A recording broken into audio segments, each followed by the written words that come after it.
Good morning, it's Friday the 22nd. I'm FX Blue and this is the market brief. So the PMIs for May were better than expected. They posted an improvement on last month. I mean, of course, if we were in normal conditions, that data would be dreadful, as it is still well below the worst ever seen, apart from last month. But even though it suggests the downturn will be potentially more severe than back in 2008, in light of the lockdown, the data was somewhat comforting. So do you think we'll see negative rates? Bank of England Governor Andrew Bailey testified before Parliament and said that they were indeed under review. Seeing inflation fall to a 4-year low may have tipped the balance slightly in the favour, and the market is certainly now a little edgy because, of course, the bank has already acted between meetings so far this year.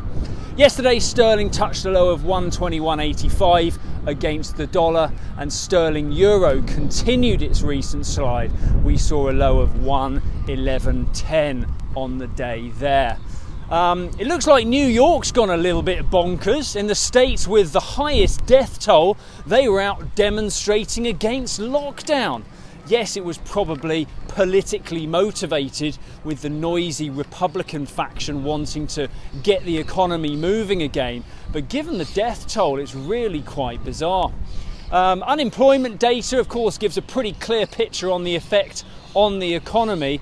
And over the past week, there were another 2.4 million new registrations for unemployment benefits. We've got a week now until the non-farm payrolls is released for May, and analysts have almost given up trying to predict the headline number there. The best guessed approach that they're currently employing looks to be between 10 and 15 million, but even that wider spread may not be wide enough. We'll no doubt play along next week.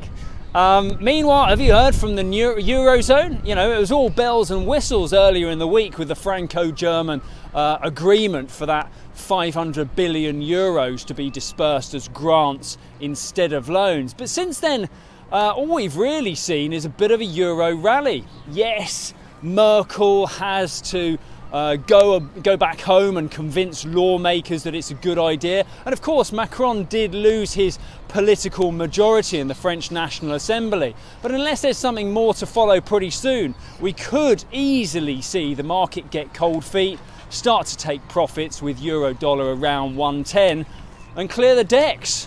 We'll see.